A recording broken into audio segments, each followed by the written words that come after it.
Hello everyone, welcome to Sanmarga classes. ಒಂದು ಚರಾಕ್ಷರವುಳ್ಳ ರೇಖಾತ್ಮಕ ಸಮೀಕರಣಗಳು ಅಧ್ಯಾಯದ 33ನೇ ಪ್ರಶ್ನೆಯನ್ನ ಗಮನಿಸಿ. ಬಿಡಿಸಿ 2/3 into n minus 3/2 is equal to 4/3 into n plus 5/2. So ಇಲ್ಲಿ ಮೊದಲನೇದಾಗಿ ಸಜಾತಿಯ ಪದಗಳನ್ನ ಒಂದ್ ಕಡೆ ಮಾಡ್ಕೊಂಡಾಗ 2/3n, so minus 4/3n is equal to 5/2.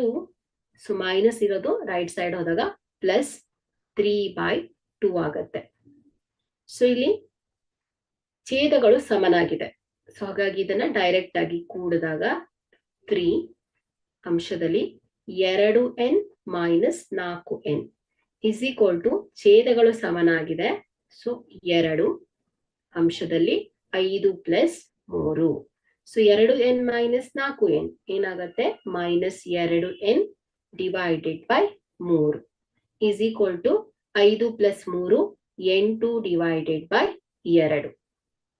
Okay, so 8 divided by 2 ಅಂಶ ಮತ್ತು ಛೇದಕ್ಕೆ 2ರಿಂದ ಭಾಗಿಸಿದಾಗ 2 1 2 2 4 8. So minus 2n divided by 3 is equal to ಏನಾಯ್ತು 4. ಓಕೆ, ಸೊ ಎರಡು ಕಡೆ ನಾವು 3ರಿಂದ ಗುಣಿಸೋಣ, ಅಥವಾ ನೋಡಿ ಲೆಫ್ಟ್ ಸೈಡ್ ಅಲ್ಲಿರೋ 3 ಛೇದದಲ್ಲಿರೋದು ರೈಟ್ ಸೈಡ್ ಅಲ್ಲಿ ಹೋದಾಗ ಏನಾಯ್ತು ಅಂಶಕ್ಕೆ ಬರುತ್ತೆ. ಓಕೆ, ಭಾಗಾಕಾರ ಇದ್ದಿದ್ದು ಗುಣಾಕಾರ ಆಯ್ತು. So minus 2n is equal to 4 ಗುಣಿಸು 3. So minus 2n is equal to 4 3 12. So n is equal to ಏನಾಗುತ್ತೆ ಹೇಳಿ, ಮೈನಸ್ 2 ರೈಟ್ ಸೈಡ್ ಹೋದಾಗ 12 ಡಿವೈಡೆಡ್ ಬೈ ಅಂಶದಲ್ಲಿರೋದು ಛೇದಕ್ಕೆ ಬರುತ್ತೆ ಅಲ್ವಾ, ಅಥವಾ ಎರಡೂ ಬದಿಯಲ್ಲೂ ನಾವು ಮೈನಸ್ 2ರಿಂದ ಭಾಗಿಸಿದಾಗ ಸೊ ಮೈನಸ್ 2.